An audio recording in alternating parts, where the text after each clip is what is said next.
तो अपन को क्या पढ़ना था बेटा, लास्ट क्लास में क्या पढ़ रहे थे? Sir heat energy. Heat. Heat पढ़ रहे थे हम लोग? अच्छा, yes sir. Okay. Heat energy 125 to 146।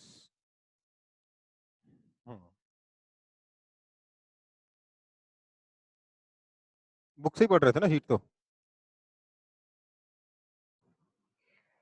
तो ये अपन ना हीट एंड एनर्जी। अच्छा, अपनी क्लास बहुत दिनों बाद हो रही है, लास्ट वीक हुई नहीं थी, है ना? हाँ sir. Yes last sir. Okay. तो हम लोग एनर्जी में, हीट में हम लोग क्या क्या पढ़ चुके थे? हम लोग ये सब हीट वाला पार्ट तो खत्म कर चुके थे ना आपकी बुक से। Energy flow and its importance पढ़ना है, फिर एनर्जी सोर्सेज पढ़ना है। ओके यार, देखो, दुनिया एनर्जी से चल रही है, बिना एनर्जी के दुनिया में कुछ नहीं होता, है ना? अपने इकोसिस्टम में भी लगातार एनर्जी का एक्सचेंज हो रहा है, ठीक है? मतलब बेसिकली आपका कोई भी जो इकोसिस्टम है उसमें प्रोड्यूसर्स होंगे, कंज्यूमर्स होंगे, डिकम्पोजर्स होंगे, है ना? और abiotic components like light, heat, rain, humidity, ये सब चीजें होंगी, राइट? इन सबको मिला के हम क्या बोलते हैं? इकोसिस्टम कहते हैं। जितनी भी बायोलॉजी की एक्टिविटीज है सबके लिए एनर्जी चाहिए। इनफैक्ट कोई भी एक्टिविटी अगर आप लोगे तो उसके लिए एनर्जी चाहिए, ठीक है? हमारी एग्जिस्टेंस वगैरह सब कुछ एनर्जी पर डिपेंड करता है। सन है, सन से हमें एनर्जी मिलती है, उसी एनर्जी से हमारी दिनचर्या, हमारा पूरा इकोसिस्टम, सिर्फ हमारा नहीं, प्लांट्स का, एनिमल्स का, फिश का, सबका, बैक्टीरिया का, सबका ये जो सिस्टम है वो एनर्जी से ही चल रहा है।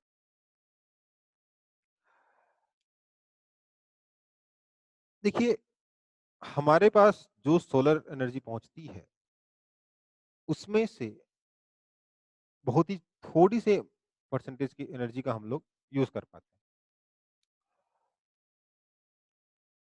मतलब बेसिकली आपका 60% के आसपास तो एटमॉस्फेयर एब्जॉर्ब कर लेता है, 10% के आसपास पानी से पानी गर्म होता रहता है हमारे सी का, 8% के आसपास प्लांट्स पे गिरता है, जिसमें से 0.02% हमारे प्लांट्स फोटोसिंथेसिस के लिए यूज करते हैं।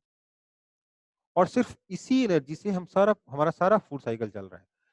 प्लांट से जो एनर्जी मिली उसी को हमारे क्या नाम है, कोई भी साइकिल ले लो, मान लो क्रिल और स्मॉल फिश और बिग फिश वाला साइकिल चल रहा है, तो हमको फिश के थ्रू एनर्जी ऐसे ही मिल रही है।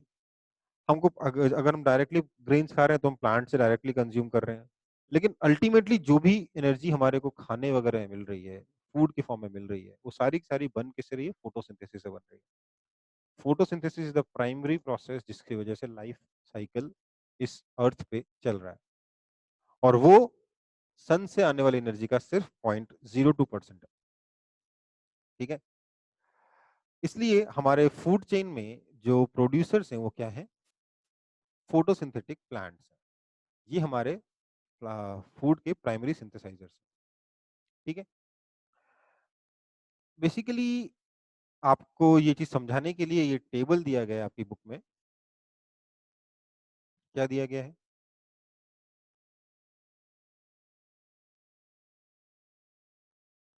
हमारा ये देखिए, दिख नहीं रहा होगा आप लोगों को ये टेबल।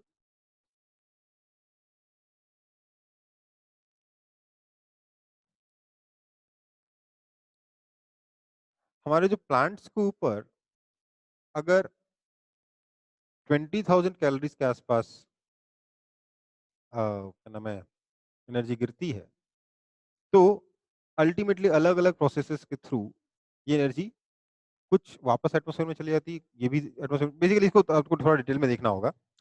प्लांट्स को 20,000 मान लीजिए जितना कैलोरीज गिरी, इसमें से 11,000 कैलोरीज तो प्लांट्स ने रेस्पिरेशन वगैरह में निकाल दिया, ठीक है? बची 8,833, ये एनर्जी डिके हो गई। क्या बता रहा है? ठीक से बता नहीं रहा। फिर प्राइमरी कंज्यूमर्स ने कुछ एनर्जी कंज्यूम की, उनमें से भी कुछ एनर्जी निकल जाती है ऐसे रेस्पिरेशन वगैरह चीजों में। फिर सेकेंडरी कंज्यूमर्स जो है कार्निवोर्स हैं, उन्होंने कुछ एनर्जी कंज्यूम करी, फिर टर्शियरी कंज्यूमर जो है उन्होंने कुछ एनर्जी कंज्यूम करी।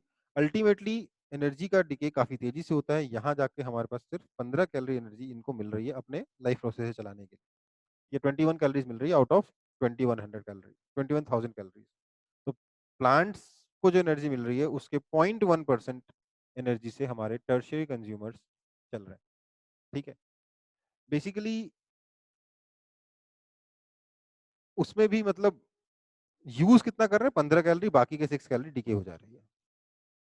ये समझ लो जो राइट में हो जा रहा है ना, वो बेसिकली रेस्पिरेशन और मेटाबॉलिज्म का है, बाकी की एनर्जी जो है वो ऊपर ट्रांसफर होती जा रही है। ऊपर ट्रांसफर भी नहीं हो रही, उसमें फॉर्मेट ऐसा है, एनर्जी हमारे किसी सिस्टम को मिली, किसी कंज्यूमर को मिली, कंज्यूमर ने उसमें से कुछ एनर्जी खुद खर्च करी, रिमेनिंग ये बची, उस रिमेनिंग में से कुछ एनर्जी सीधे-सीधे डिके हो गई बिना किसी खास यूज़ के, और कुछ एनर्जी अगले कंज्यूमर को मिली।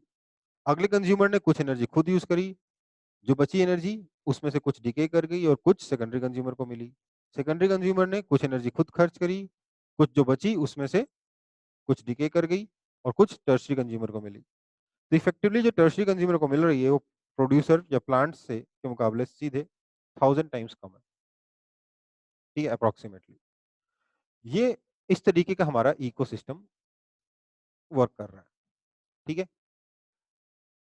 यही चीज़ डिटेल में यहाँ लिखी गई है, जो यहाँ टेबल में शॉर्ट में बता रखा है, जो समझने में थोड़ा टाइम लगा, बट एक बार समझ में आ जाए तो काफ़ी ईज़िली शॉर्ट में आपको मिल जाएगा पूरा डेटा, ठीक है?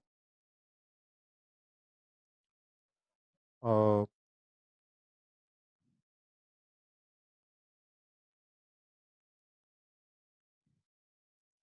अब क्या होता है ना कि एनर्जी का जो फ्लो है, वो डिटरमाइन होता है कुछ फिजिक्स के लॉज़ से, कुछ ये इस यूनिवर्स के लॉज़ से, जिनको हम कहते हैं थर्मोडायनामिक लॉ, ठीक है?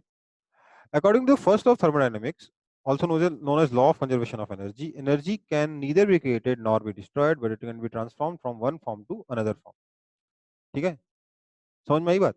एनर्जी को ना क्रिएट कर सकते हैं, ना डिस्ट्रॉय कर सकते हैं, बट एक फॉर्म से दूसरे फॉर्म में कन्वर्ट कर सकते हैं, ठीक? इसलिए अ, बेसिकली आपने जो वो टेबल देखी है, जो मैंने टेबल पहले दिखाई, उस टेबल में ये लॉ अच्छे से आपको फॉलो होते हुए दिखेगा। जो एनर्जी प्राइम प्रोड्यूसर्स को मिली, उनमें से कुछ एनर्जी इसने कंज्यूम करी, जो बची हुई एनर्जी है, उसमें से कुछ डिके हो गई, मतलब इधर-उधर रिलीज़ हो गई, स्वेटिंग वगैरह में रिलीज़ हो गई, ठीक है? बची हुई एनर्जी जो है, वो अगले कंज्यूमर को मिल गई। या स्वेटिंग वगैरह में रिलीज़ नहीं, मान लीजिए प्लांट जो है वो जो डेड प्लांट्स हैं, वो भी तो डिके करेंगे ना। वो जब ज़मीन में चले गए तो डिके करके अल्टीमेटली वो एनर्जी फिर से रिलीज़ हो जाएगी, राइट? अगले कंज्यूमर को इतनी ही मिलेगी। ये उसने यूज़ करी, ये डिके कर गया और अगले कंज्यूमर को इतनी ही मिली। लेकिन अगर आप इसको और इसको जोड़ोगे, तो आपको बेसिकली ये वाला वैल्यू मिल जाएगा, ठीक है? तो ये हमारे law of conservation of energy से या फिर फर्स्ट लॉ ऑफ थर्मोडायनामिक्स से आता है, ठीक है? समझ में आई बात?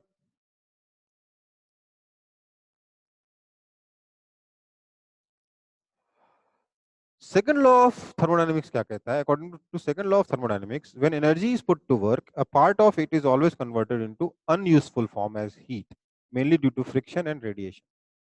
ये बहुत ही इंपॉर्टेंट लॉ है कि ऐसा नहीं हो सकता कि आप 100% एनर्जी का आगे के आगे यूज़ करते जा रहे हो। बहुत सारी एनर्जी का बीच में लॉस होता ही होता है, due to friction, due to radiation, due to vibration, बहुत सारी एनर्जी का लॉस होता ही होता है। जब भी किसी एनर्जी को आप यूज़ करोगे, अगर 100 जूल एनर्जी लेते हो, तो उसमें से हो सकता है 70 जूल का आप यूज़ कर पाओ, बाकी के 30 जूल का आपको लॉस होगा ही होगा।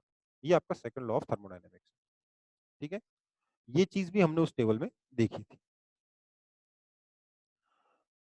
देखो, इसके लिए एक और टेबल दे रखी सेम चीज़ एक्सप्लेन करते हुए आपको, एकदम सेम चीज़ एक्सप्लेन करने के लिए, बस इस बार ऊपर से नीचे आ रहे हैं, थोड़ा-सा ज़्यादा डिटेल में है। इसको भी आप अपनी बुक से देख लोगे, अच्छे से स्टडी करोगे, कॉन्सेप्ट वही है जो पिछले वाले पेज में हमने देखा था, ठीक है? समझ में आई बात? इसमें कुछ खास था नहीं बेटा, ये जो पार्ट था, मुझे समझ में नहीं आया एनर्जी चैप्टर में क्यों है ये आपका, पर ये पार्ट एकदम ही वैसा था कि बस एक बार पढ़ लो, रट लो, एग्ज़ाम में लिख लो, उसके बाद कुछ खास काम का आपके अभी जीवन में नहीं है। ठीक है? So now let's come to sources of energy. हमें मालूम है कि एनर्जी हमारे जीवन में बहुत यूज़फुल, बहुत ज़रूरी है, बिना एनर्जी के हमारा जीवन नहीं चल सकता। तो अब सवाल ये उठता है कि ये हमें एनर्जी मिलेगी कहाँ से? ठीक है? तो उसके लिए पहले ये समझना होगा कि हमारे सोर्स ऑफ एनर्जी के पास क्या-क्या प्रॉपर्टीज़ होनी चाहिए, जिससे कि हम उसको ठीक से यूज़ कर पाएँ। तो सोर्स ऑफ एनर्जी जो कैरेक्टरिस्टिक होगा, उसका सबसे पहला कैरेक्टरिस्टिक क्या होगा? Source of energy should be such that it can provide an adequate amount of useful energy at steady rate over a long period of time. मतलब काफ़ी एनर्जी मिलनी चाहिए, ठीक है? यूज़फुल होनी चाहिए, स्टेडी रेट पे मिलनी चाहिए और लंबे टाइम तक मिलनी चाहिए, ठीक है? सबसे पहले तो ये कि काफ़ी एनर्जी मिलनी चाहिए, यूज़फुल एनर्जी मिलनी चाहिए, काफ़ी सारी यूज़फुल एनर्जी मिलनी चाहिए एट स्टेडी रेट और लंबे टाइम तक। इसके अलावा वो सेफ भी होना चाहिए और कन्वीनिएंट भी होना चाहिए। इकोनॉमिक्स हमेशा ही रोल प्ले करती है और अगर स्टोर करने को मिले तो और भी अच्छी बात है। स्टोरिंग एंड ट्रांसपोर्टेशन भी बहुत ज़रूरी है। आपको क्यों लगता है हम इलेक्ट्रिसिटी का इतना वाइड यूज़ क्यों करते हैं? क्योंकि इलेक्ट्रिसिटी बहुत ही ईज़िली ट्रांसपोर्टेबल है, ठीक है? हम फ्यूल में पेट्रोल का और डीज़ल का इतना यूज़ क्यों करते हैं? क्योंकि डीज़ल की फॉर्म में हम बहुत सारी एनर्जी को एक जगह पे स्टोर कर पाते हैं, ठीक है? तो स्टोरिंग एंड ट्रांसपोर्टेशन बहुत ज़रूरी है। इसके अलावा इकोनॉमिकल तो होना ही चाहिए, अगर पैसे ज़्यादा खर्च होंगे तो कौन यूज़ करेगा? कोई यूज़ नहीं करेगा। कन्वीनिएंट टू यूज़, इलेक्ट्रिसिटी बहुत ज़्यादा कन्वीनिएंट है यूज़ करने के लिए, सिर्फ़ एक बटन दबाओ पंखा चलने लग जाता है, इसलिए हम लोग इलेक्ट्रिसिटी का ज़्यादा यूज़ करते हैं। एक बटन दबाने से बल्ब ऑन हो जाता है। आप चाहो तो मोमबत्ती भी जला सकते थे रोशनी के लिए, बट आप बल्ब क्यों यूज़ करते हो? क्योंकि सिर्फ़ एक बटन दबाने से जल जाता है, ठीक है? प्लस सेफ भी इलेक्ट्रिसिटी ज़्यादा है इन कंपैरिज़न टू आग जलाना घर के अंदर, है ना? तो ये चीज़ें भी इम्पोर्टेंट है, safe, convenience, economical, easy to store and transportation, ये भी ज़रूरी है, पर उससे ज़्यादा ज़रूरी क्या है? It should be abundant amount of energy मिलनी चाहिए, एडिक्वेट अमाउंट ऑफ एनर्जी मिलनी चाहिए। कैसी एनर्जी? यूज़फुल वाली एनर्जी, वो भी एक सस्टेनेबल रेट से, एक स्टेडी रेट से over a long period of time, ठीक है? लंबे टाइम तक। तब हम उसको अच्छा सोर्स ऑफ एनर्जी कहेंगे।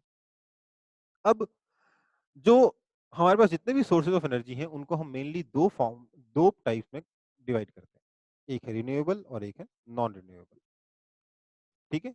रिन्यूएबल और non renewable. Renewable energy generally हम अभी तक कम यूज़ करते हैं, इसलिए इसको नॉन कन्वेंशनल भी कहा जाता है, और नॉन रिन्यूएबल एनर्जी पे हमारी दुनिया अभी चल रही है, इसलिए इनको कन्वेंशनल सोर्सेज़ भी कहा जाता है। तो पहले हम पढ़ेंगे रिन्यूएबल, क्योंकि वो फ्यूचर में हमको उन्हीं सोर्सेज़ का यूज़ करना है जो रिन्यूएबल है।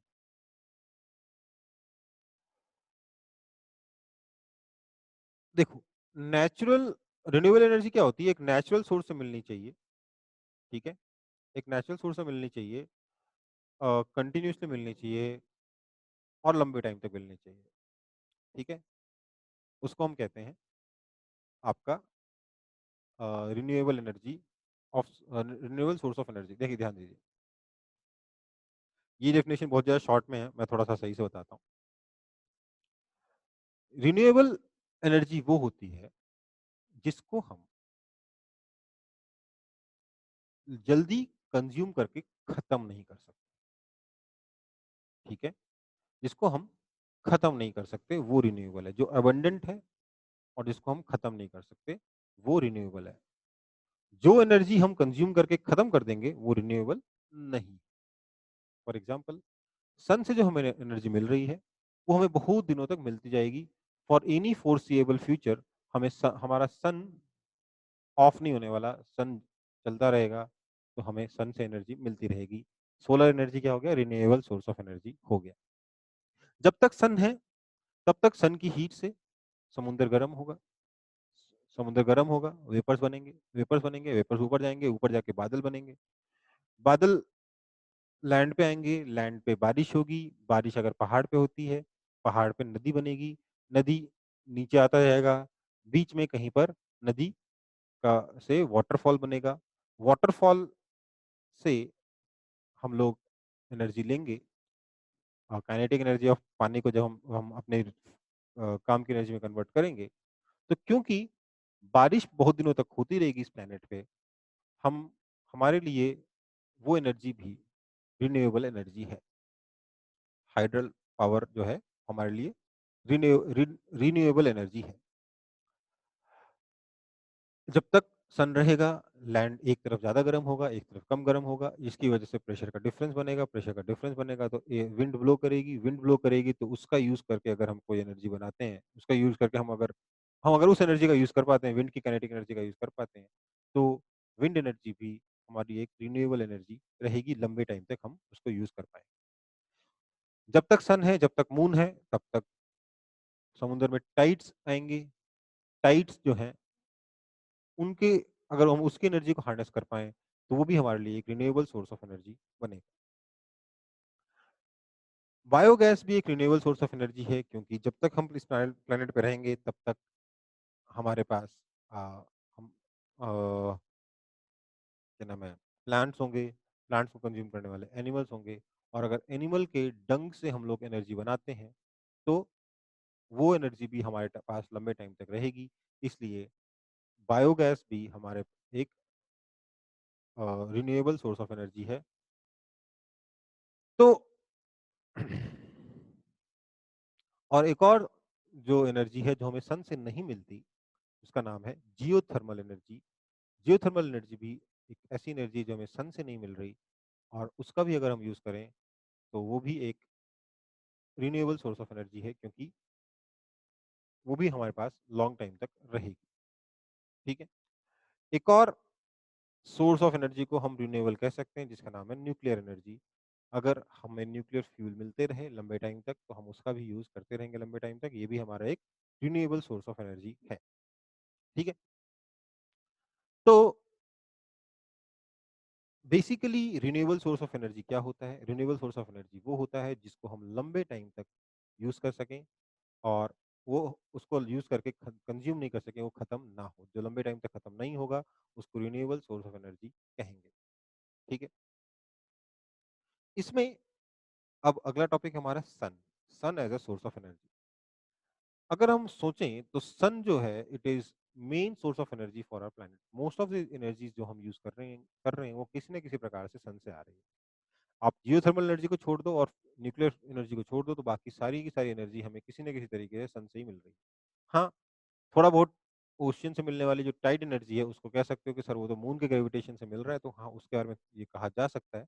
बट अदरवाइज़ जो एनर्जी है उसका मेन सोर्स हमारे प्लैनेट पे क्या है? सन ही है। सन के इंटीरियर में लगातार न्यूक्लियर फ्यूज़न होता है। अब ये न्यूक्लियर फ्यूज़न क्या होता है आपको अभी नहीं मालूम, बट हम पढ़ेंगे, आपके सिलेबस में है। अब 9th में कि 10th में मुझे याद नहीं बट आपके सिलेबस में ज़रूर है, अगर 9th में नहीं तो 10th में है। न्यूक्लियर फ्यूज़न फ्यूज़न होता रहता है जिससे हमें एनर्जी मिलती रहती है और कंटीन्यूअसली मिलती रहती है। अगर हम इस सोर्स को हार्नेस करें, तो हमारी सारी प्रॉब्लम सॉल्व हो जाएँगी। जो एनर्जी हमारे सन अर्थ पे गिरती है per unit area, per unit time, उसको हम कहते हैं सोलर कांस्टेंट और ये होता है 1.34 किलोवाट पर मीटर स्क्वायर।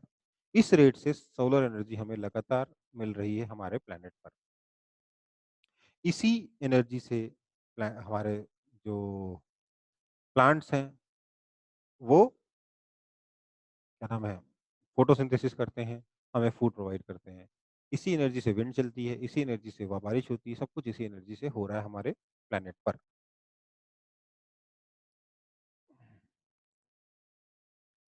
अब इसको हम हार्नेस कैसे करते हैं या शायद आपके बुक में नहीं लिखा हुआ है, तो ठीक है मैं अभी के लिए छोड़ दे रहा हूँ। एक्चुअली ये चैप्टर आपके क्लास 10th के सीबीएसई में है, वो काफ़ी ज़्यादा डिटेल में है, आपके में तो बहुत ही शॉर्ट में दे रखा है। कैसे हार्नेस करना है, क्या करना है, ये सब कुछ बताया नहीं, बस सोर्स ऑफ एनर्जी बता दिया गया है। मुझे लगा वही सब होगा बट उस तरीके का कुछ है नहीं आपके सिलेबस में, बहुत ही ज़्यादा शॉर्ट में है। थोड़ा बहुत चीज़ें हैं, उसको देख लेंगे।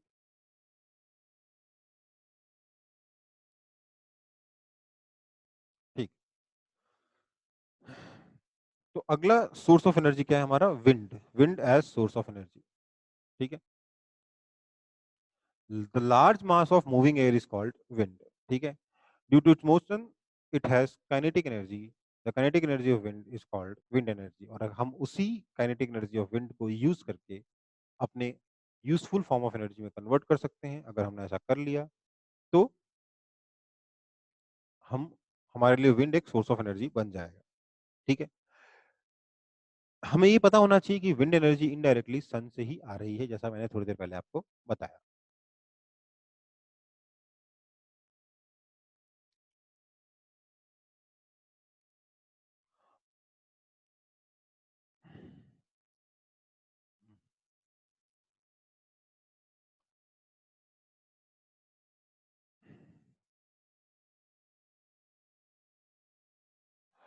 अब आपको शायद पता होगा विंड मिल्स के बारे में, जब हम बहुत ही पुराने ज़माने से विंड का यूज़ कर रहे हैं बहुत सारे काम के लिए। जैसे कि हस्क को रिमूव करते हैं ग्रेन से बाय यूजिंग विंड, हम सेल बोट्स को प्रोपेल करते हैं बाय यूजिंग विंड, और विंड मिल्स का यूज़ करते हैं किस काम के लिए? पानी को निकालने के लिए, सिंचाई करने के लिए, और ग्रेन्स को ग्राइंड करने के लिए भी, है ना? ये सब तो आपको पता होगा, विंड मिल तो के बारे में मालूम ही होगा। नेक्स्ट सोर्स है हमारा flowing water as source of energy, basically kinetic energy possessed by flowing water. इसका यूज करके हम क्या करते हैं? हाइड्रो एनर्जी बनाते हैं। ये भी इनडायरेक्टली हमें, मतलब सॉरी, इस एनर्जी को क्या कहते हैं? हाइड्रो एनर्जी कहते हैं। ये भी इनडायरेक्टली हमें सन से मिलता है। Solar energy is responsible for water cycle in nature. Water in ocean, rivers, lakes, etc. absorb solar energy and it then evaporates to form clouds. The clouds move due to air current and ultimately water comes back to the earth in the form of rain and snow. ठीक है? हम लोग flowing water की energy को भी बहुत सालों से यूज कर आ रहे हैं, बहुत अर्ली टाइम से यूज करते आ रहे हैं। For example, for rotating the wheels of water mill. Water mill सुना कि नहीं सुना? पानी गिरता है हमारे वाटर मिल के ऊपर, जिससे पहिया घूमता है, उस पहिए का घूमने से हम लोग हमारे फ्लोर मिल में आटा पीसते हैं, ठीक है? उतना ही नहीं, हम लकड़ी के वुड को ट्रांसपोर्टेशन के लिए क्या करते हैं? कई बार वुड को नदी में डाल देते हैं, नदी के साथ अपने आप ही ट्रांसपोर्टेशन हो जाता है, ठीक है?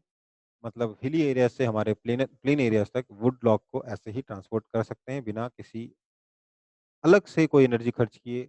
हम पानी का यूज करके ये काम कर सकते हैं। एक कर सकते हैं, क्या करते आए हैं। Next source of energy is biomass. Biomass क्या है? Basically the waste and dead parts of living beings like plants, trees and animals is called biomass, ठीक है? दे कंटेन कार्बन कंपाउंड्स, और इसके अंदर जो केमिकल एनर्जी है कार्बन कंपाउंड्स के अंदर, उसको हम बायोमास कहते हैं, या बायो एनर्जी कहते हैं। इस बायोमास के अंदर जो एनर्जी है उसको कहते हैं बायो एनर्जी। उस लिविंग बीइंग्स के, या जो डेड हैं उनके जो, उनको हम बायोमास कहते हैं, और उसके अंदर जो केमिकल एनर्जी है उसको हम बायो एनर्जी कहते हैं, ठीक है? बायो एनर्जी भी इनडायरेक्टली कहाँ से आ रहा है? सोलर एनर्जी से आ रहा है। क्यों? क्योंकि हम उसके पास एनर्जी कहाँ से आया? बाय ईटिंग प्लांट्स या एंड फ्रूट्स एंड ग्रेन्स, जो कहाँ से बना? फोटोसिंथेसिस से बना, ठीक है? बायोमास का यूज करके हम लोग बायोगैस बना सकते हैं, इसको डिकम्पोज करके in presence of oxygen, and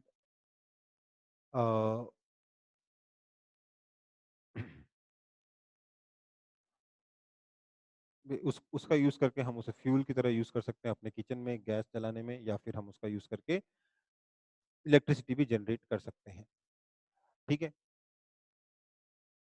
biogas plant biogas plant के बारे में कुछ बोला नहीं, बस इतना बोल दिया गया है कि दो तरीके के बायोगैस प्लांट हम लोग यूज करते हैं अपने इंडिया में। एक होता है फ्लोटिंग गैस होल्डर टाइप, और दूसरा होता है फिक्स्ड डोम टाइप, ठीक है? बेसिकली ये सब सीबीएसई में काफी डिटेल में, बट आपके सिलेबस में बहुत ही कम दे रखा है। बस मैं नाम मेंशन करके हट गया। मैं आपके सिलेबस पे स्टिक कर रहा हूँ, ज़्यादा आगे नहीं जा रहा हूँ। आपकी बुक का ये थोड़ा-सा प्रॉब्लम है कि बस चीज़ें नाम मेंशन करके आगे चला जाता है बिना कुछ एक्सप्लेनेशन के। पढ़ाने में भी काफ़ी दिक्कत होती है। अगर आपके सिलेबस के अंदर रहा जाए तो, और सिलेबस के आप बाहर जा निकलने पे आप लोग कंप्लेन भी कर देते हो, तो ठीक है।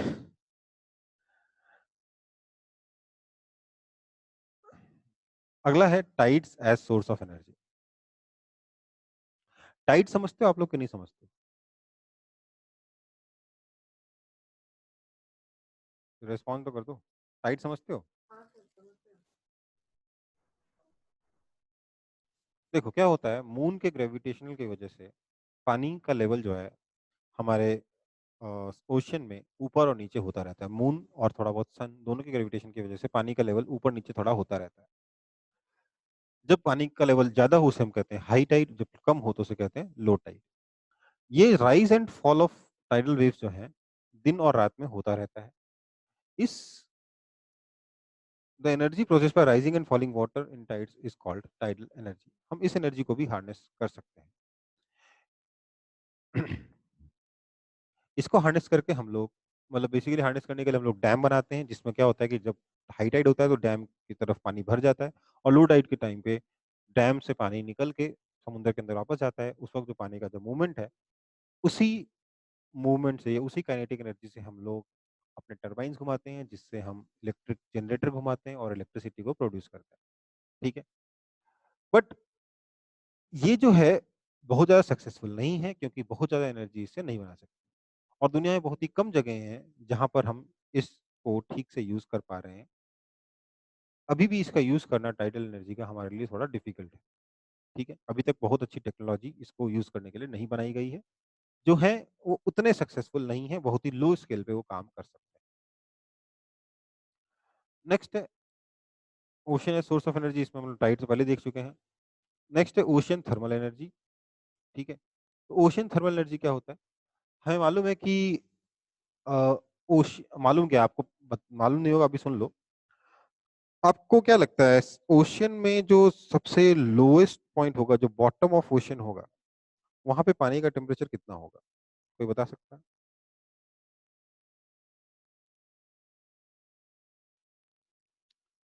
वहां पे पानी का टेम्परेचर होता है अप्रोक्सीमेटली 4 डिग्री सेल्सियस हमेशा। क्यों? क्योंकि 4 डिग्री सेल्सियस का पानी सबसे ज्यादा डेंस होता है, उसकी डेंसिटी सबसे ज्यादा होती है, और सबसे डेंस पानी हमेशा सबसे नीचे रहेगा।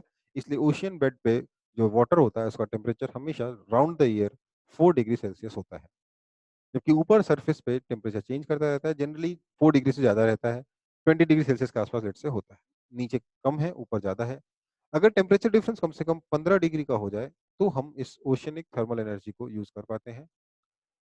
इनफैक्ट आपकी बुक में लिखा हुआ है ये जो डिफरेंस है, it is found to be up to 20 degree Celsius. और इस टेम्परेचर डिफरेंस का यूज़ करके हम लोग अपना हम लोग कुछ एक मैकेनिज्म बना सकते हैं, जिससे कि वो मैकेनिज्म भी आपके सिलेबस में नहीं है, बट कोई बात नहीं, वो मैकेनिज्म बना सकते हैं जिससे कि हम एनर्जी हार्नेस कर पाएँ, हम अपने टरबाइन को घुमा पाएँ। ठीक है? इस फॉर्म ऑफ एनर्जी को कहते हैं ओशियनिक थर्मल एनर्जी, ओटीई। ठीक है?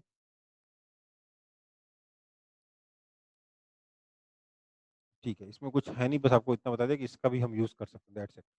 ठीक है? नेक्स्ट है ओशियनिक और सी वेव एनर्जी। समुद्र के जो वेव्स हैं, उससे भी हम लोग एनर्जी बना सकते हैं। काइनेटिक एनर्जी पोजेस्ड बाय सच क्या होता है? Due to wind blowing on the surface of ocean, waves move at high speed on its surface, which are called oceanic waves or sea waves. Due to their high speed, they carry tremendous amount of kinetic energy with them.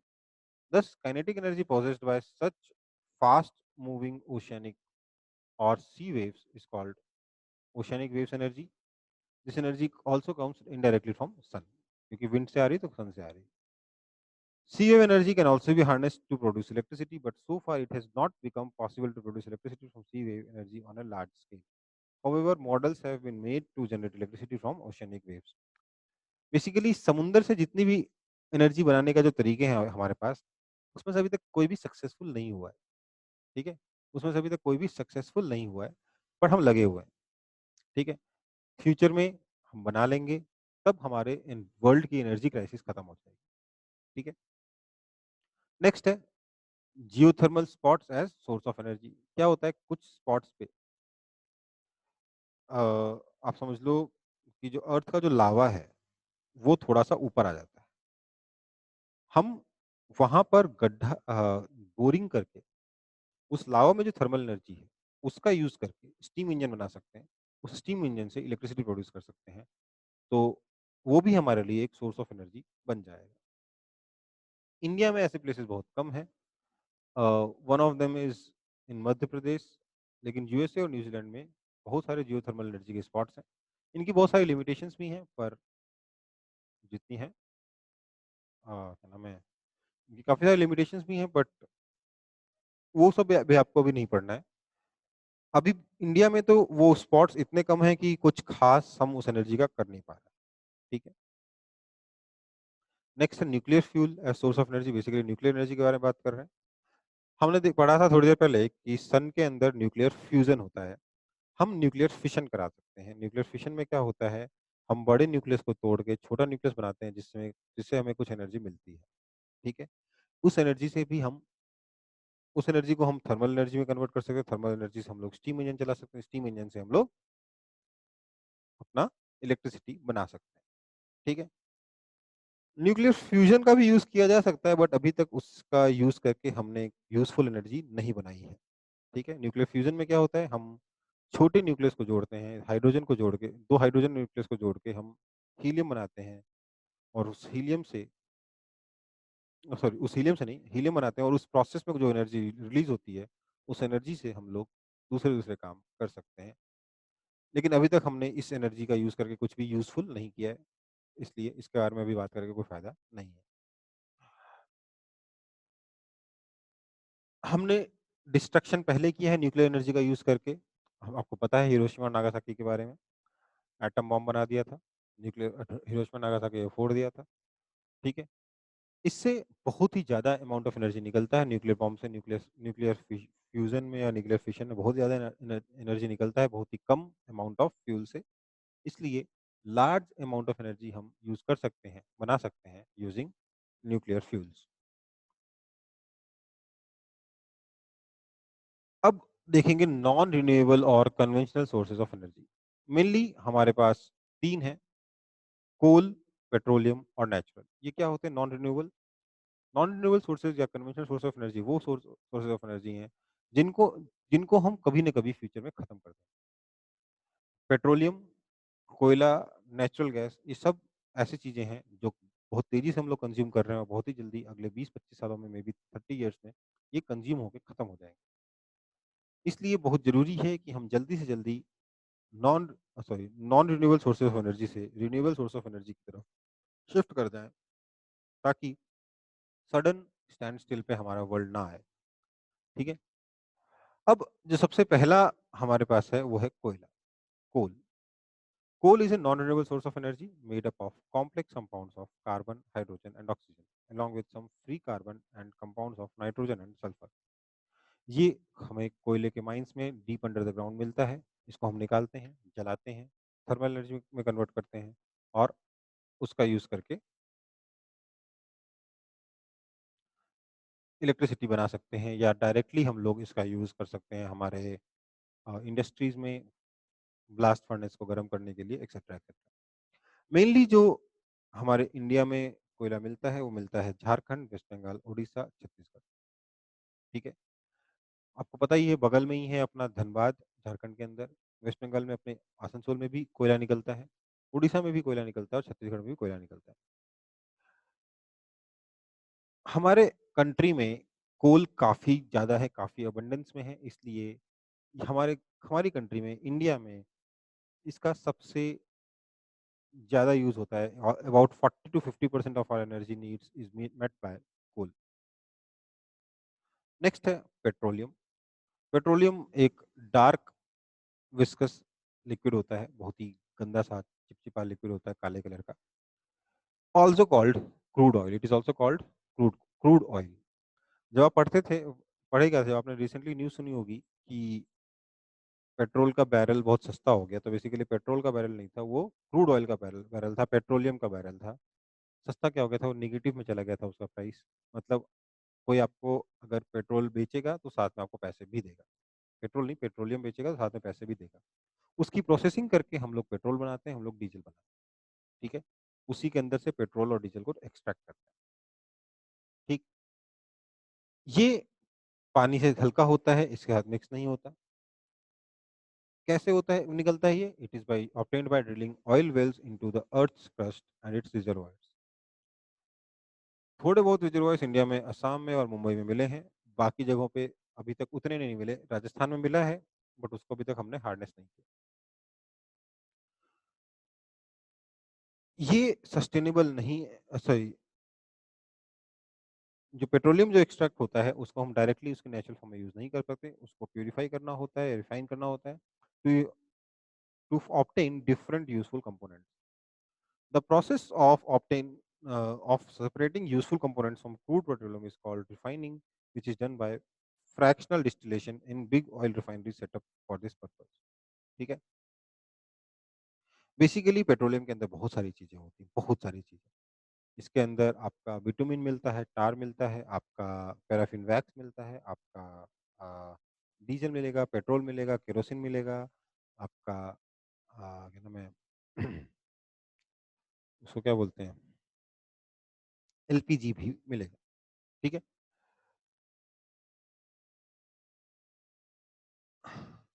हम क्या होता है basically जो जब भी हम petroleum निकालने की कोशिश करते हैं, उसके साथ में हम पेट्रोलियम गैस भी निकलता है। पेट्रोलियम गैस क्या होता है जनरली ब्यूटेन, प्रोपेन और इथेन जो है, वो गैसेस स्टेट में ऑर्डिनरी प्रोसेस में हमें मिलता है।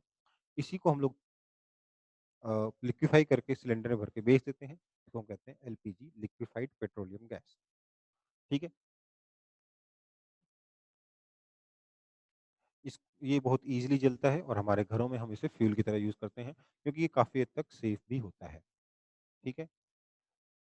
अब ये जो एलपीजी होता है, ये कलरलेस होता है, ओडरलेस होता है, इसमें कोई स्मेल नहीं होती। पर आपने देखा होगा कभी अगर आपके घर में गैस ऑन रह जाए, तो आपको स्मेल आती है, आपको पता पता चल जाता है कि गैस ऑन है। ऐसा क्यों होता है? क्योंकि उसमें हम एक कंपाउंड इथाइल मेटा उम, इ इथाइल मरकप्टन मिलाते हैं C2H5SH, जो जो कि पंजेंट स्मेल देता है। इसके स्मेल की वजह से हमें गैस लीकेज का पता चलता है। और हम आसानी से पता लगा लेते हैं कि हाँ भैया, कुछ तो हमें सेफ्टी मेजर्स लेने होंगे, इसलिए इसको मिलाना हमारे एलपीजी में बहुत ज़रूरी है और मिलाकर ही बेचा जाता है। एक और सोर्स ऑफ एनर्जी हमारे पास है नेचुरल गैस। नेचुरल गैस एक रिन्यूएबल सोर्स सॉरी ये भी एक नॉन रिन्यूएबल सोर्स है, जो कि डीप अंडर अर्थ क्रस्ट मिलता है।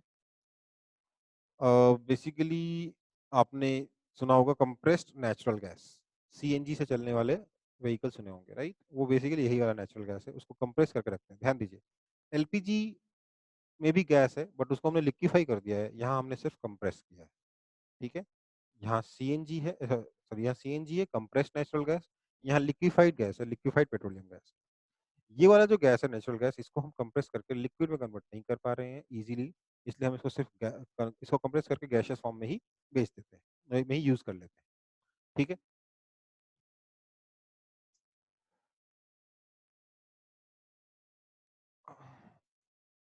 हमारा जो सीएनजी है, उसका जो या जो नेचुरल गैस है, उसका मेन कंपोनेंट है मीथेन, दैट इज़ अप्रॉक्सिमेटली 95%। ये मीथेन बहुत ही अच्छा एक तरीके से बोला जाएगा फ्यूल है, क्योंकि इसमें कोई ख़ास पॉल्यूशन नहीं होता और बहुत रेडिली बर्न होता है, ठीक है? बहुत ही जल्दी बर्न होता है, ईज़िली बर्न होता है, अच्छा सोर्स ऑफ एनर्जी है, अच्छी खासी कैलोरीफिक वैल्यू भी है इसकी और इसीलिए इसका यूज़ करके हम और क्योंकि ये क्लीन है काफ़ी ज़्यादा, इसलिए इसका यूज़ करके हम ऑटोज़ वगैरह चलाते हैं, ठीक है? अब जो हमारे रिन्यूएबल और नॉन रिन्यूएबल सोर्सेज़ हैं, उनके बीच में कुछ डिस्टिंक्शंस क्या हैं, ये भी हमें देखना है। थोड़ा डिस्टिंक्शन आप लोग खुद से पढ़ लेंगे, इसमें कुछ खास है नहीं, मैं जो-जो बता चुका हूँ, उन्हीं को इसमें दोबारा मेंशन कर रखा है, ठीक है? अब अगला टॉपिक हमारा ये है कि हमें एनर्जी को थोड़ा जुडिशियसली यूज़ करना चाहिए, मतलब कि सोच समझ के यूज़ करना चाहिए। हमें मालूम होना चाहिए कि कौन-सा एनर्जी का सोर्स हमारे पास लंबे टाइम तक टिकेगा, कौन-सा सोर्स बहुत जल्दी खत्म हो जाएगा। तो जो सोर्स जल्दी खत्म हो जाएगा, उसे हमें देर तक के लिए सँभाल के धीरे-धीरे यूज़ करना चाहिए और जो लंबे टाइम तक टिकने वाला है, उसे हमें थोड़ा उस सोर्स की तरफ हमें शिफ्ट होने की कोशिश करनी चाहिए। मतलब कि हमें रिन्यूएबल सोर्सेज़ की तरफ शिफ्ट होना चाहिए और नॉन रिन्यूएबल सोर्सेज़ को यूज़ करना कम करना चाहिए विथ टाइम।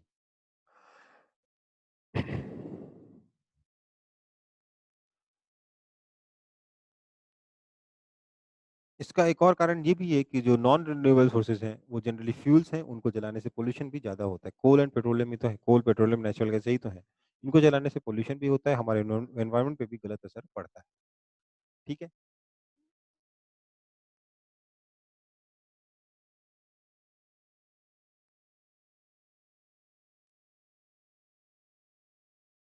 अब हम क्योंकि रिन्यूएबल सोर्सेज़ की तरफ मूव करना चाहते हैं, हम क्या करते हैं, सबसे पहले तो हमें इलेक्ट्रिसिटी बनानी है फ्रॉम सोलर एनर्जी। उसके लिए हम क्या यूज़ करते हैं, सोलर सेल यूज़ करते हैं। सोलर सेल ऐसी चीज़ है जिसके ऊपर जब सनलाइट गिरती है, वो क्या नाम है, उससे इलेक्ट्रिसिटी प्रोड्यूस होती है, उस इलेक्ट्रिसिटी से हम लोग बैटरी को चार्ज करके अपने इलेक्ट्रिक मोटर, वाटर पंप वगैरह कुछ भी जो है, बल्ब, टीवी, पंखा जो मर्ज़ी वो चला सकता है। ठीक है? ये जो सोलर सेल्स हैं, ये मेनली सिलिकॉन से बनते हैं, सेमीकंडक्टर से बनते हैं, मेनली सिलिकॉन होता है। अ, आपका जो एक सिंगल सोलर सेल है, वो 0.4 वोल्ट से 0.5 वोल्ट तक का पोटेंशियल डिफरेंस क्रिएट करता है। ये पोटेंशियल डिफरेंस हमारे डे टू डे यूज़ के लिए सफिशिएंट नहीं है, इसलिए हमें एक साथ मल्टीपल सोलर सेल्स यूज़ करने पड़ते हैं। उनका एक एरे यूज़ करना पड़ता है, जिस एरे को हम कहते हैं सोलर पैनल, ठीक है? क्योंकि बहुत ही कम पोटेंशियल डिफरेंस है और बहुत ही कम करंट भी है। हमें सोलर पैनल यूज़ करके सिग्निफिकेंट इसको कुछ सिग्निफिकेंट अमाउंट में कन्वर्ट करके यूज़ करना पड़ता है। एक साथ काफ़ी सारे सोलर सेल्स लगाते हैं एक सोलर पैनल में। सोलर पैनल तब तक एनर्जी देता रहेगा जब तक उसके ऊपर सनलाइट गिरती रहेगी। इसलिए तभी तक दे पाएगा जब तक उसके ऊपर लाइट गिरती रहेगी। इसलिए इसको इससे इलेक्ट्रिसिटी नाइट में नहीं मिलती। और अगर नाइट में एनर्जी नहीं मिल रही तो हमें एनर्जी को पहले स्टोर करना पड़ेगा विद अ बैटरी, ठीक है? तो सोलर सेल से इलेक्ट्रिसिटी बनी, उस इलेक्ट्रिसिटी से हम लोगों ने बैटरी चार्ज किया और उस बैटरी का यूज़ करके हम लोग अपने टाइम पर अपनी ज़रूरत के हिसाब से इलेक्ट्रिसिटी कंज़्यूम कर सकते हैं।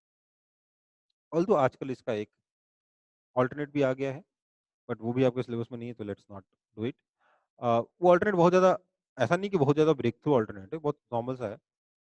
वो क्या करता है कि जब आपके घर में अगर आपने घर पे छत पे आपने सोलर पैनल लगा दिया है, तो जब दिन है, आपके घर में जो एनर्जी है सोलर पैनल से आ रही है और रात में आपको जो इलेक्ट्रिसिटी कंपनी है वहाँ से मिल जा रही है। जब आप एनर्जी का यूज़ कम कर रहे हो तो सोलर पैनल से जो इलेक्ट्रिसिटी बन रही थी, वो आपके घर में जाने की बजाय सीधे ग्रिड में चली गई जो जो कोई दूसरे लोग यूज़ करने लग जाएँगे, ठीक है? सोलर पैनल का यूज़ करके ही हमारे आर्टिफिशियल सैटेलाइट्स को एनर्जी मिलती है और जनरली हम इसका यूज़ गाँव में दूर-दराज के एरियाज़ में पानी का पंप चलाने के लिए भी करते हैं क्योंकि वहाँ पे बिजली नहीं है, तो कम से कम सोलर पैनल लगा के हम लोग वाटर पंप लगा सकते हैं। स्ट्रीट लाइटिंग को हम लोग सोलर पैनल से चलाने की कोशिश कर रहे हैं जिससे कि मतलब थोड़ी बहुत शेड्स भी बन जाए और स्ट्रीट लाइट अपने आप ऑटोनोमस चलते रहें बिना किसी इलेक्ट्रिसिटी के कनेक्शन के।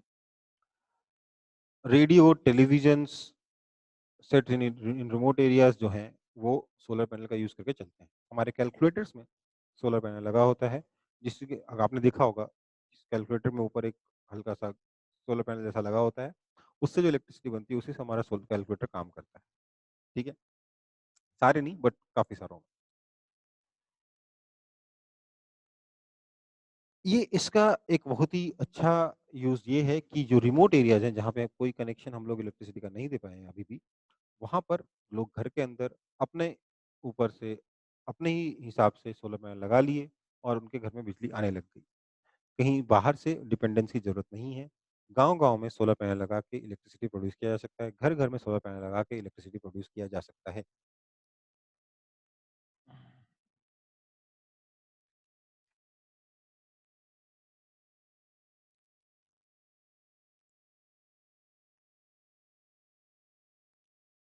सोलर पैनल के फ़ायदे क्या हैं? They do not require any maintenance, बस उसके ऊपर अगर धूल जम जाए तो उसे साफ कर दो, इतना ही चाहिए।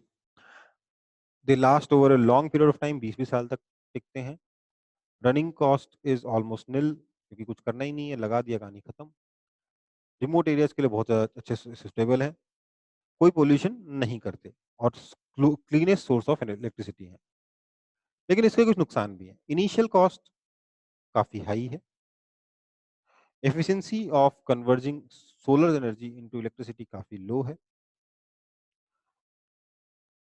सोलर एनर्जी जो एनर्जी प्रोड्यूस करते हैं वो डीसी होता है, जिसको हम डायरेक्टली यूज़ नहीं कर सकते। इसलिए उससे बैटरी में कन्वर्ट करके बैटरी इन्वर्टर लगा के यूज़ किया जाता है। एक और पॉइंट कि आपका जो सोलर पैनल है 20 साल तक काम किया, 20 साल बाद जब खराब हुआ तो उसको फेंकोगे कहाँ? कहीं न कहीं तो फेंकोगे, कूड़ा क्रिएट करेगा, वो भी सिलिकॉन का वेस्ट क्रिएट करेगा व्हिच इज़ नॉट गुड। ठीक है? तो लेकिन फिर भी one of the cleanest energy available जो है हमारे पास वो है सोलर एनर्जी और इसे हम हार्नेस करने की कोशिश लगातार करते जा रहे हैं। एक और प्रॉब्लम ये है कि सिलिकॉन धीरे-धीरे जब खत्म हो जाएगा तब क्या करें? सोलर एनर्जी तो खत्म नहीं हो रही बट सिलिकॉन तो खत्म हो सकता है। नेक्स्ट है सोलर पावर प्लांट। सिलिकॉन खत्म होने का मतलब सिलिकॉन का के जो सोलर पैनल बनाए हैं वो पैनल हम रिसाइकिल नहीं कर रहे हैं, करेंगे अगर तो खत्म हो जाएगा। रिसाइकिल करते रहेंगे तो कोई दिक्कत ही नहीं।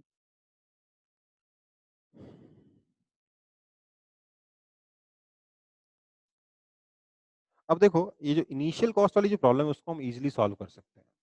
इनिशियल कॉस्ट वाली प्रॉब्लम को ईज़िली सॉल्व किया जा सकता है। बेसिकली क्या हो रहा है, इनफैक्ट राजस्थान में तो बीच में काफ़ी चला भी था, अभी मतलब अपने वेस्ट बंगाल में उतना ज़्यादा नहीं है, बट राजस्थान में ये चीज़ काफ़ी है। क्या होता है, आपके घर के ऊपर छतों पे सोलर पैनल लगाने के लिए बैंक आपको लोन देता है। उस लोन को आप ईएमआई के फॉर्म में पे करते हो और जितना ईएमआई आता है, उससे ज़्यादा आपका इलेक्ट्रिसिटी का बिल बच जाता है।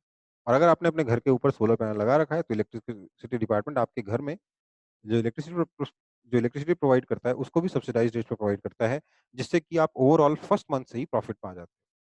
पहले तो आपको जो लोन मिला, उस पैसे खुद से नहीं लगे, लोन से मिले। लोन का जो ईएमआई आया, उससे ज़्यादा आपको इलेक्ट्रिसिटी बिल में बचत होने लग गई, पहले ही महीने से। तो इसलिए इसको जो इनिशियल कॉस्ट वाली जो प्रॉब्लम है, उसको सॉल्व किया जा सकता है, कुछ बहुत बड़ी दिक्कत इसमें नहीं होगी। लेकिन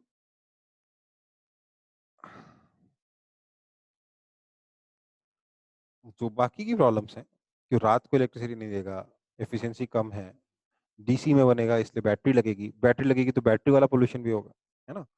तो जो अवेलेबल सोर्सेज़ हैं उसमें क्लीनेस्ट है बट 100% क्लीन अभी भी ये नहीं है। फिर हम इन्हीं सोलर पैनल्स को लगा के बहुत सारे सोलर पैनल्स को लगा के एक साथ हम सोलर पावर प्लांट भी बना सकते हैं जिससे हम डायरेक्टली एनर्जी लोगों के घर तक पहुंचा सकते हैं। अभी आपके जो बुक में जो डेटा दे रखा है काफ़ी ज़्यादा ओल्ड है। अभी हमारे कंट्री की सोलर पावर की प्रोडक्शन की जो कैपेसिटी है वो काफ़ी बढ़ चुकी है। बट फिर भी हम बोल रहे हैं कि एक पावर प्लांट 50 किलोवाट का गुड़गाँव में लगाया गया है हरियाणा में, जबकि इससे बहुत बड़े-बड़े प्लांट लगाए जा चुके हैं। ठीक है? अब देखते हैं कि विंड एनर्जी से हम इलेक्ट्रिसिटी कैसे बना सकते हैं। क्या हुआ? उसके लिए आपके पास एक सिंपल सा डायग्राम दे रखा है। हवा चली ब्लेड्स पे हवा गिरी, विंड विंड गिरी, इससे ब्लेड्स घूमे साथ में ब्लेड से जुड़ा हुआ शाफ्ट घूमा तो अंदर एक कॉइल घूमा, एक आपके मैग्नेट के बीच में। बेसिकली ये आपका जो डिवाइस है इसको इलेक्ट्रिक जनरेटर कहते हैं। इलेक्ट्रिक जनरेटर का टरबाइन है ये, टरबाइन घुमा हवा हवा के चलने से, जिससे आपको इलेक्ट्रिसिटी यहाँ मिल गई। कौन सी इलेक्ट्रिसिटी मिलेगी आपको? आप अल्टरनेटिंग करंट हम इससे प्रोड्यूस करते हैं, वही आपको मिलेगा। ठीक है? बेसिकली क्योंकि आपने इलेक्ट्रिक मोटर नहीं पढ़ा, इसमें ज़्यादा डिटेल में हम जा नहीं सकते, बट आप सिर्फ इतना समझ सकते हो कि हवा चलेगी, हवा चलने से ब्लेड्स घूमेंगे, ब्लेड्स से जो है शाफ्ट से कनेक्टेड है, शाफ्ट आपके कॉइल से कनेक्टेड है जो कि मैग्नेट के बीच में घूमेगा।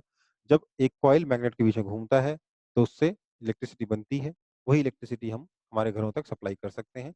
ये जो डिवाइस है मैग्नेट के बीच में आपके कॉइल को घुमाने वाला, इसको हम इलेक्ट्रिक जनरेटर कहते हैं या डायनामो कहते हैं। ठीक है?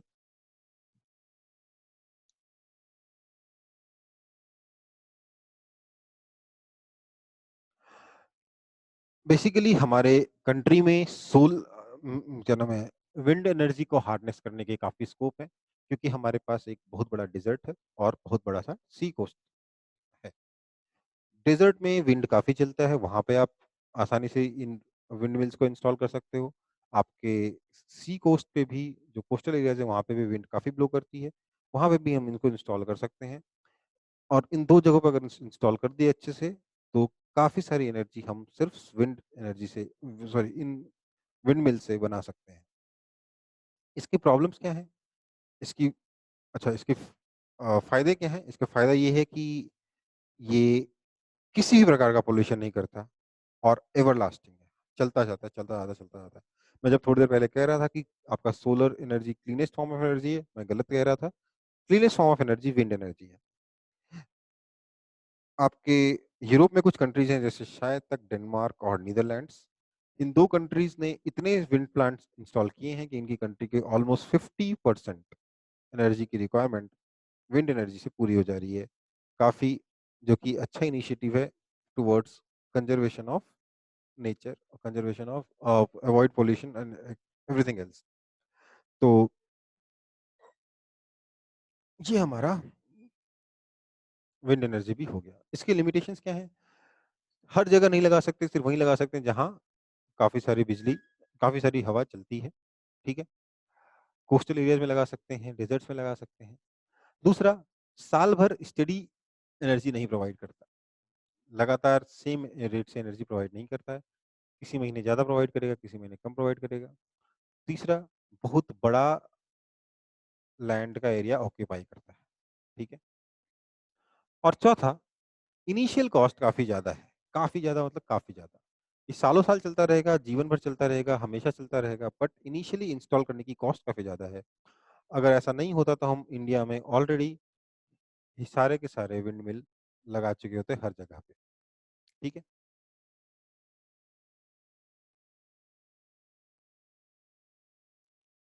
नेक्स्ट है फ्लोइंग वाटर से या हाइड्रो एनर्जी से इलेक्ट्रिसिटी कैसे बनाते हैं? सिस्टम सेम है। हम लोगों ने डैम बना दिया, डैम में पानी को स्टोर कर लिया, पानी डैम से हम एक निकाल के एक एक जगह लाएँगे, काफ़ी स्पीड से पानी आएगा। जब ये पानी स्पीड से आएगा इसकी काइनेटिक एनर्जी को हम लोग बेसिकली डैम में स्टोर्ड पानी के पोटेंशियल एनर्जी को काइनेटिक एनर्जी में कन्वर्ट किया, काइनेटिक एनर्जी से हम लोगों ने टरबाइन घूमी तो उसको हमने इलेक्ट्रिक जनरेटर से कनेक्ट कर दिया एक शाफ्ट के थ्रू और उस वहाँ से हम लोगों ने इलेक्ट्रिसिटी बना ली, ठीक है? ये हमारा हाइड्रो इलेक्ट्रिक प्लांट में होता है।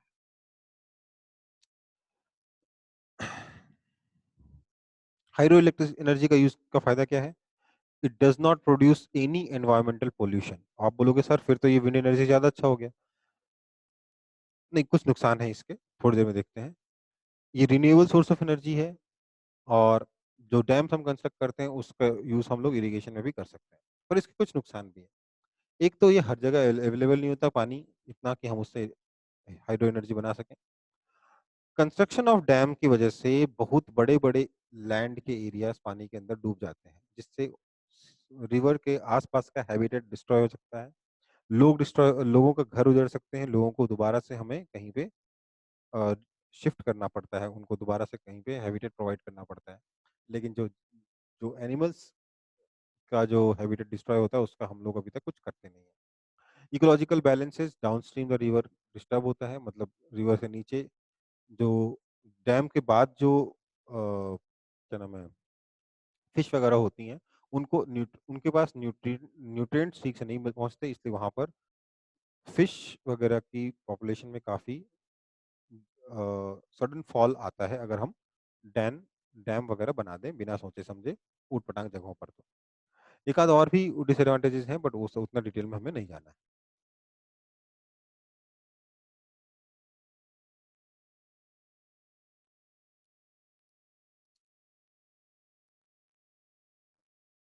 नेक्स्ट है production of electricity from nuclear energy. Basically क्या होता है, एक सेकंड इसमें कुछ दिया नहीं गया है आपको। सोशल स्टडी का चैप्टर बना रखा है आपका, फिजिक्स का चैप्टर ही नहीं छोड़ा है, साइंस का चैप्टर ही नहीं छोड़ा है इसको।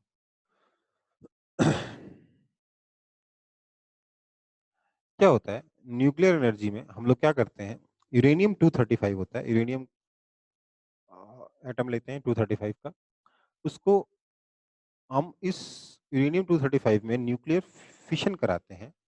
न्यूक्लियर फिशन का यूज़ करके हम लोग एनर्जी प्रोड्यूस करते हैं और एनर्जी की रेट के प्रोडक्शन की रेट को कंट्रोल करने के लिए हम लोग कंट्रोल रॉड्स यूज़ करते हैं of cadmium, controlled by cadmium rod. इस प्रोसेस में एनर्जी का बहुत सारी रिलीज़ होती है। जब बहुत सारी एनर्जी रिलीज़ होती है, किस फॉर्म में रिलीज़ होती है? हीट एनर्जी की फॉर्म में रिलीज़ होती है। उस हीट एनर्जी से हम पानी गरम करते हैं। पानी को पानी बॉयल होता है, पानी बॉयल करता होता है तो उससे स्टीम बनती है, उस स्टीम से स्टीम इंजन बनाते हैं और उस स्टीम इंजन से हम लोग टरबाइन को घुमाते हैं, टरबाइन घूमता है, इलेक्ट्रिसिटी बनता है। ये हमारा न्यूक्लियर पावर प्लांट का वर्किंग होगा। क्या है? यूरेनियम रॉड्स हैं, जिनकी रिएक्शन की रेट को कंट्रोल करने के लिए हम लोगों ने कैडमियम रॉड डाल रखे हैं और साथ ही साथ ग्रेफाइट का ब्लॉक के अंदर ये सब रखते हैं। आस-पास पानी का सप्लाई करते हैं ताकि चीज़ें ठंडी रहें। ये ठंडा रहेगा तो पानी गर्म होगा, पानी गर्म होगा, गर्म पानी को यहाँ डाल दिया, इससे आपका इस पे हमने कोल्ड वाटर डाला, यहाँ स्टीम बन के टरबाइन को घुमाया, टरबाइन घूमा तो उससे आपका शाफ्ट घूमा तो इलेक्ट्रिसिटी आपने बना ली यूजिंग इलेक्ट्रिक जनरेटर, ठीक है?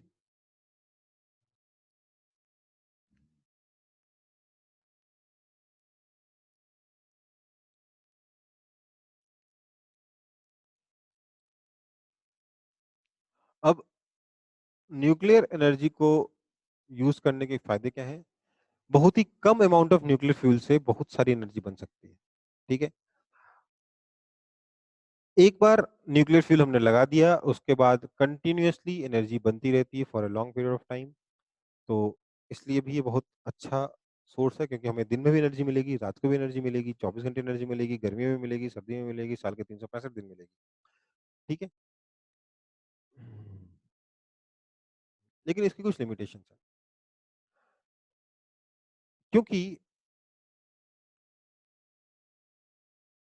सबसे पहला तो ये है कि क्लीन सोर्स ऑफ एनर्जी नहीं है, बहुत ही हार्मफुल न्यूक्लियर रेडिएशंस आप प्रोड्यूस होते हैं इस प्रोसेस में, जो कि हमको बहुत ज़्यादा हार्म कर सकते हैं, अगर एक्सपोज़ हो गए तो। अगर गलती से हमारे पावर प्लांट में कोई प्रॉब्लम आ गई और ब्लास्ट-व्लास्ट हो गया तो बहुत बड़े एरिया में हेल्थ इम्पैक्ट्स बहुत लॉन्ग पीरियड ऑफ टाइम के लिए देखे जा सकते हैं। तो उसके अलावा जब न्यूक अ, इससे यूरेनियम से हम लोगों ने एनर्जी हार्नेस कर ली, तो जो बचा हुआ जो पार्ट होगा वो भी बहुत ज़्यादा रेडियो एक्टिव होता है, जो हमारे लिए हार्मफुल है, उसको डिस्पोज़ करना भी मुश्किल होता है और इससे हमें high degree of environmental pollution हो सकता है, ठीक है? तो ये हम बातें हुई कुछ सोर्स ऑफ एनर्जी की, अब बात करते हैं एनर्जी डिग्रेडेशन की। एनर्जी डिग्रेडेशन क्या होता है? बेसिकली एनर्जी जो है, उसको कभी ना हम क्रिएट कर सकते हैं, ना डिस्ट्रॉय कर सकते हैं क्योंकि एनर्जी कंज़र्व्ड रहती है। पर एनर्जी एक फॉर्म से दूसरी फॉर्म में कन्वर्ट हो सकती है। कई बार एनर्जी हमारे यूज़फुल फॉर्म से नॉन यूज़फुल फॉर्म में कन्वर्ट होती है। इस conversion of energy from useful form to non useful form is called degradation of energy. ठीक है? The gradual decrease of useful energy due to different kinds of losses in friction, radiation, etc. is called degradation of energy. ठीक है? For example जब हम light जलाते हैं तो हमारा जो बल्ब है वो 25% इलेक्ट्रिकल एनर्जी को लाइट एनर्जी में कन्वर्ट करता है, बाकी की 75% एनर्जी हीट में कन्वर्ट हो जाती है और वेस्ट हो जाती है, उसको हम यूज नहीं कर पाते। ठीक है? तो ये जो 75% एनर्जी है वो डिग्रेड हो गई। ठीक है? जब व्हीकल रन करते हैं तो बहुत ही छोटा पार्ट ऑफ एनर्जी जो हमारे फ्यूल से मिलता है उसको हम व्हीकल रन करने में यूज करते हैं। Most of that that is lost in the form of heat and sound. ठीक है? जब खाना गर्म करते हैं तो थोड़ा सा हीट खाने को मिलता है, बाकी का हीट सराउंडिंग में डिस्पर्स हो जाता है, तो ये भी हमारे तरीके से एनर्जी का डिग्रेडेशन हो रहा है। ठीक है? और भी चीजें हैं जहाँ पे आप देख सकते हो एनर्जी का डिग्रेडेशन, तो एक बार इसको रीडिंग लगा लेना और आपका ये जो थर्ड पार्ट है इस चैप्टर का वो भी खत्म हो गया। इसी के साथ पार्ट डी बचा है, that is green house effect and global warming. इसको हम नेक्स्ट क्लास में देखेंगे। देखिए, आपके सिलेबस में ये जो चैप्टर है काफी ही रैंडम सा है। कई बार तो दो टॉपिक्स के बीच में कोई कनेक्शन भी नहीं है, बस मेंशन्ड है। तो जैसा है उसको आपको देखना होगा और उसके क्वेश्चंस भी करने होंगे। ठीक है? ये आपकी जो अरविंद सर जो क्लास ले रहे हैं उसमें चैप्टर नहीं हुआ है, हो गया कि नहीं हुआ अभी तक? सब लोग सो गए क्या? तो फ्लूइड्स एंड प्रेशर पढ़ा रहे हैं। हाँ? तो फ्लूइड्स एंड प्रेशर पढ़ा रहे हैं। अच्छा, ये नहीं हुआ है ना? ठीक है। नहीं सर। देखो, ये मेरे को लगा था इस चैप्टर में आपको हीट पढ़ाएंगे, क्योंकि पहले लास्ट ईयर आपकी बुक में शायद इससे थोड़ा ज्यादा था, last to last year. Last year तो मैंने पढ़ाया नहीं था, लास्ट टू लास्ट ईयर आपकी बुक में इससे थोड़ा ज्यादा था। और इस साल देख रहा हूँ कि बहुत सारी चीजें आपके सिलेबस से हटा दी गई, तो बेसिकली पढ़ाने के लिए कुछ खास बचा नहीं। ये चैप्टर मोस्टली रीडिंग लगाने का, याद करने का। ठीक है, तो इसको देख लीजिए आप लोग, बहुत ज्यादा कुछ खास इसमें नहीं है। इसका जो आखिरी पार्ट बचा है, ग्रीन हाउस इफेक्ट, वो तो और भी छोटा सा है, लेकिन हाँ वो बहुत जरूरी है हमारे आजकल की लाइफ के हिसाब से। उसको उसको भी मैं पढ़ाऊंगा। उसके बाद हम लोग अगला चैप्टर शुरू कर देंगे इसका, लाइट। ठीक है, या एक सेकंड, लाइट शायद आपको अरविंद सर पढ़ाना चाहते हैं, तो मैं अरविंद सर से बात करके आपको बता दूंगा कि अगला चैप्टर कौन सा शुरू करूंगा। ठीक है सर, फ्लूइड एंड प्रेशर शुरू किया तो हफ्ता स्ट्रेच मेरे को लाइट ही पढ़ाना पड़ेगा। ठीक है बेटा, तो नेक्स्ट क्लास में मिलते हैं। नेक्स्ट क्लास में हम लोग ग्रीन हाउस इफेक्ट पढ़ेंगे। ठीक है, अभी के लिए टाटा बाय बाय। और एक बार इसकी रीडिंग जरूर लगाना, चैप्टर बोरिंग है, क्या कर सकते हो, इतना बोरिंग चैप्टर मेरे को मिल गया पढ़ाने के लिए, तो कोई बात नहीं, आप इसकी रीडिंग जरूर लगाइएगा। ठीक है, बुक से एक बार रीडिंग जरूर लगाइएगा। जो मैंने पढ़ाया वो सिर्फ इसलिए है, वो सिर्फ इतना ही है जिससे आप रीडिंग लगाओगे तो समझ में आ जाए। ठीक है, चलो, क्लास ओवर है, बाय बाय।